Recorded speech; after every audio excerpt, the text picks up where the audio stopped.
everyone. Okay, so today we're going to be talking about how to de-stress regarding time. So for those of you who wake up every day, you feel like you don't have enough time, you feel like you didn't get enough done, you feel like you need more hours in the day to do all the things that you need to do, this is for you. In reality, your time shortage or your time scarcity is much more about mindset. It's much more about how you're approaching your time. And today I'm going to tell you exactly how to stop stressing out about time. This video is for everyone. And I promise you that you will take a nugget from this that will be really helpful and that will really change some of your perspective and start helping you move in the right direction when it comes to time management and time stress. So let's get going. Number one is to ditch scarcity mindset about time. Most of us have a scarcity mindset when it comes to time. We deeply believe that we don't have enough time.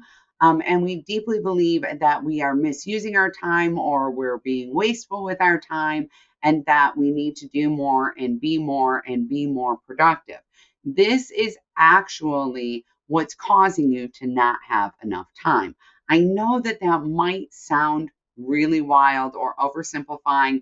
I myself have done the working two jobs thing, the raising kids on my own. I've done all of that. So I do understand that sometimes life is just busy. Sometimes there are way more things to do than there are hours in the day, and I get it. But the thing is that when we focus consistently on how much time we don't have, we end up not having time we need. It doesn't actually help us. Thinking about how you don't have enough time is not going to help you get more things done. I promise you that. All it's going to do is cause you to be paralyzed and overwhelmed and stressed out. And those things, paralyzed, overwhelmed, and stressed out, are major time suckers. When we have a scarcity mentality about time, we tend to do the roller coaster where we try to be super productive because we don't have enough time, and then we crash and we burn, and then we end up zoned into our TikTok or Netflix for hours on end, and we really struggle to create balance. So let's reframe what we're thinking about time. Number two is create clarity, and creating clarity is a big part of how we're going to ditch that scarcity mentality. Instead of thinking about we don't have enough time, what we really need to be thinking about is we have too many things to do. That's real. We have way too many expectations, too many tasks, too many things on our to-do list in any given day.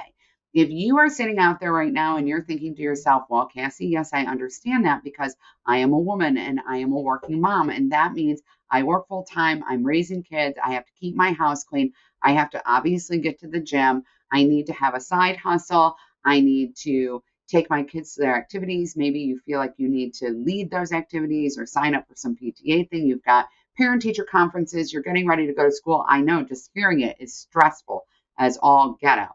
Creating clarity about the fact that you do have 16 waking hours max in your day to get things done. And so you don't have a time scarcity issue. We just have the time we have. You have an abundance of tasks issue. Creating clarity about which tasks matter to you, which tasks are meaningful to you, and which tasks are not is the most important thing in reducing your stress about time and decreasing overwhelm. Now, I'm going to give you a place to start because I think that this is really important and we tend to forget about this, which is we have to look at the list of things that we are doing and think about why we're doing them. Why does this merit showing up in your day? Is it because you need to do it because it reflects your values? It's important for the kind of life you're trying to live. Is it because you want to do it because you genuinely enjoy it and you like doing it? Or is it because you think you should be doing it? When we start eliminating the shoulds from our list, and listen, whatever those shoulds are in your life, they're going to look different from the shoulds in mine. The things you feel you need to do will look different from the things I feel I need to do. And there is nothing wrong with that. So I cannot give you a template here, but I will give you some ideas. Things like I should keep a perfectly clean house. Things like I should go to the gym for an hour or more a day. Things like I should make balanced home cooked meals every night. Those things may or may not be things that are really necessary for you to live the life that you want to live. If they're not, it's time to get rid of them. And I don't care what your mother-in-law says. And I don't care if your neighbors judge your front yard or your garden, or if your friends are judging about your house. And by the way, those aren't your friends, just so we're clear. Those aren't your friends anyways. So we need to get crystal clear about the things that we really need to do. Now, if you struggle with this because you find yourself feeling bad about it, you find yourself overwhelmed with it, you find yourself struggling to really identify where the gaps are, what things could really be removed from your schedule, you need to take my Take Control of Your Time course. In it, I use the EPD method to approach time management and to determine what tasks do and don't belong in your life, what things are worth spending the time on. It's very systematic. It's very logical. It cuts out a lot of that nonsense. I also use that for money and for home management. If you are not in Inner Circle yet, I want you to know the entire Take Control of Your Life course series, which is health, time, money, home, and relationships, are all appearing in Inner Circle. They'll all stay in Inner Circle once they're up, and you can get them there for free as a member. Or you can go to my website, upcycledadulting.com, and in the courses section, you can find them there to buy the individual ones you need. It's much more cost effective to simply join Inner Circle, especially because we have so many other amazing things going on there, including weekly group coaching. So if this is something you struggle with, make sure that you get over there. Number 3, we're going to practice mindful scheduling. Listen, we all need to give up the task list. I'm not saying you can't keep a task list. I'm saying we're not going to work from that task list. One of the issues with working from a never-ending task list is that when we do so, we never feel like we got enough done. But the additional issues are that we end up creating more urgency in our lives. We are not able to be as efficient with our time, and we don't have good clarity about what we're doing and when. And that is a massive time suck, and it causes severe decision fatigue, a lot of stress, and a lot of overwhelm. So what we want to do is really identify, if you watched my video last week about 7-time habits, and if you haven't, you definitely want to. What we really want to do is understand how much time our tasks or routines take. Then we want to make sure that we're prioritizing getting things done that could become urgent, right? We can't just pay bills anytime we want. We need to get them paid or else they become urgent and really pressing.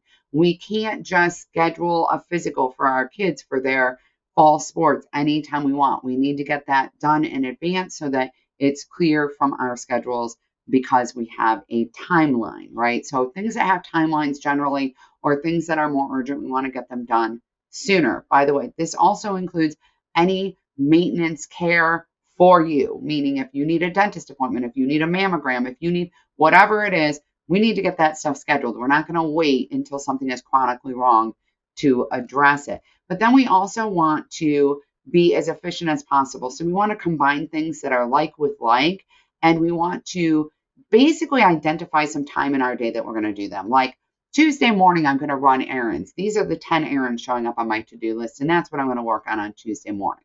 This is really, really important to help us, one, identify our priorities so that we feel like we're getting things done, and two, give us a amount of things that we actually can realistically get done so that we feel good about our progress. Feeling good about your progress gives you that dopamine hit you need to stay motivated and to create momentum. And this will help you kind of stay even keel at getting things done, right? Create a lot of clarity around that. Number 4 is to embrace realism.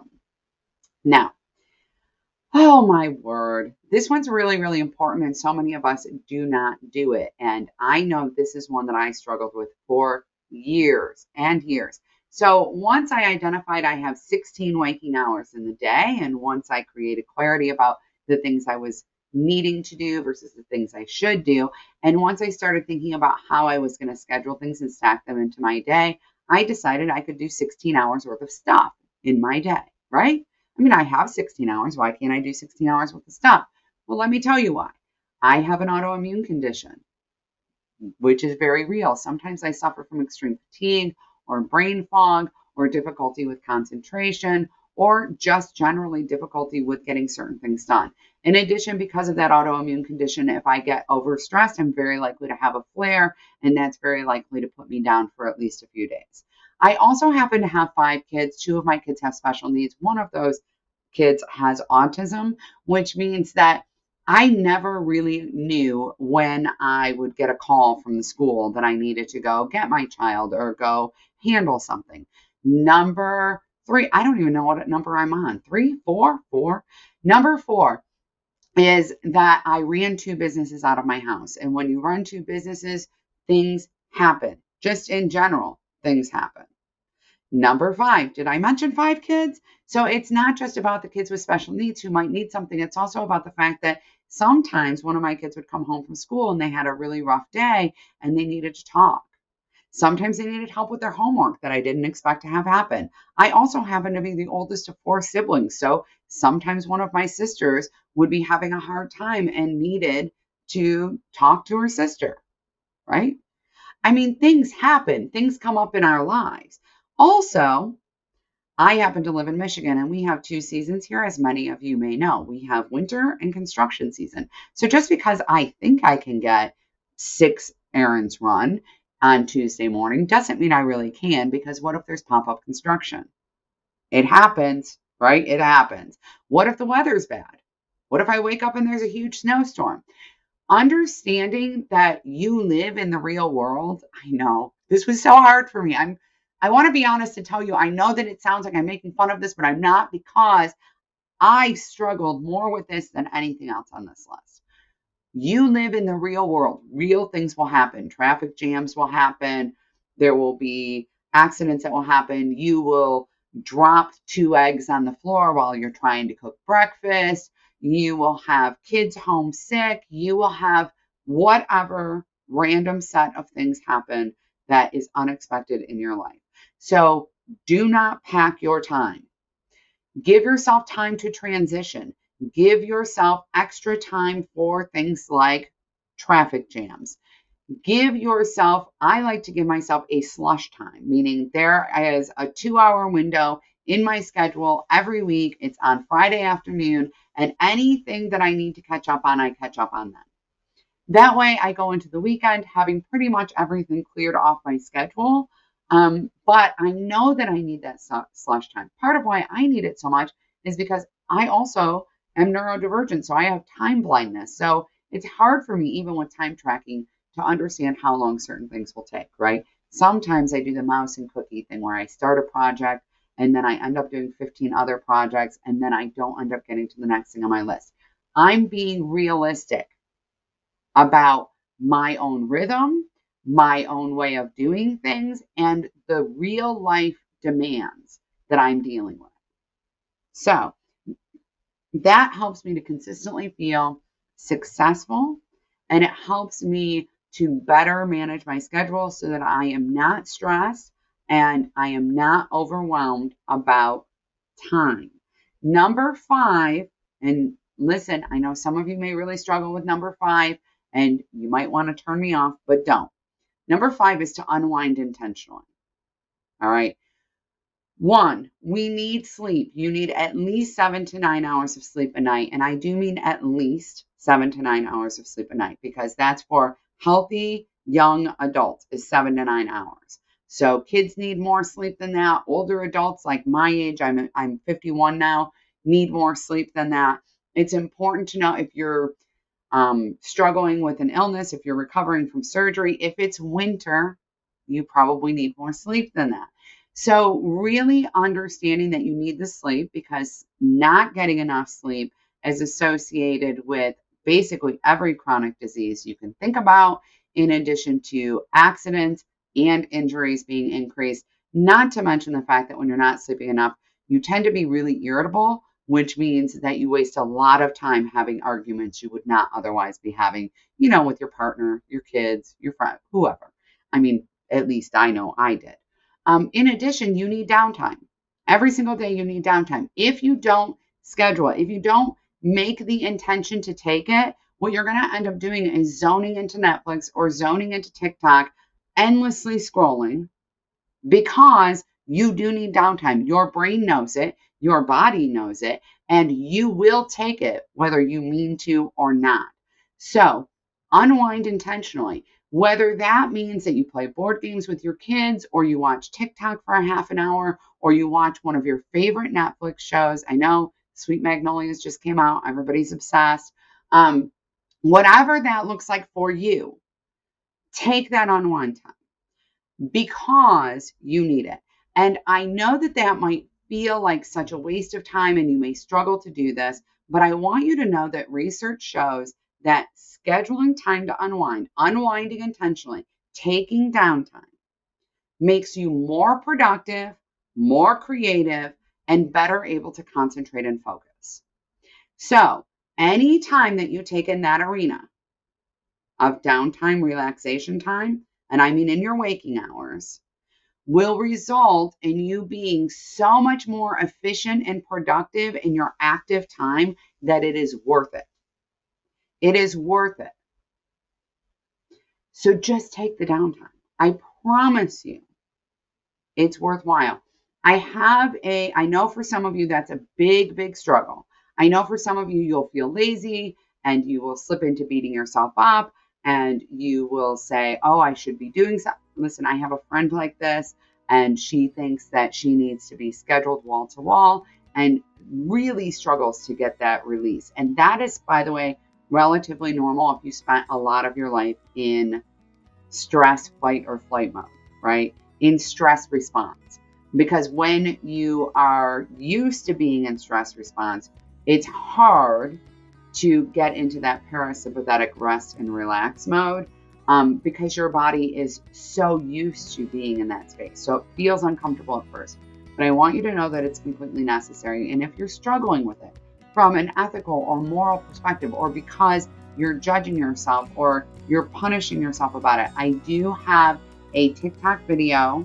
I'm going to put it up, by the way, July 25th of 2023. So if you're watching this later, you know where to scroll back. I have a TikTok, Instagram video that I want you to go save. And it is just me telling you that it's okay that you're taking downtime. Because you do deserve to have that time. You do need it. And I promise you, it pays off in the long run. Okay, those are my 5 tips. 1, ditch scarcity mentality about time. 2, create clarity about what you're doing and stop doing the things that you're doing because you think you should be doing them or you think you'll be judged if you don't do them. 3 is mindful scheduling. Get really clear about what needs to go on that schedule and get a time designated for it and do not overload yourself. Number 4 is embrace realism. Get real about your rhythms. If you're not a morning person, don't schedule a bunch of high concentration stuff in the morning. Get real about your rhythms. Get real about your life circumstances. Get real about what you need so that you can actually make these things happen. And number 5 is unwind intentionally. And all 5 of these are reliant on this. We do not judge ourselves. We get curious. If you're stressed about time, if you feel like you don't have enough, if you are overwhelmed, if you are feeling not productive enough or lazy or not disciplined enough, I want you to get curious about where that's coming from and how you can better support yourself. You are absolutely amazing and you deserve to live the life that you have been dreaming about. This is Upcycled Adulting and I am here to help you upcycle your real life into your best life so that you can wake up every single day feeling purposeful and fall asleep every single night feeling proud. Because I promise you, you do deserve that. Don't forget to subscribe. Bye, everyone.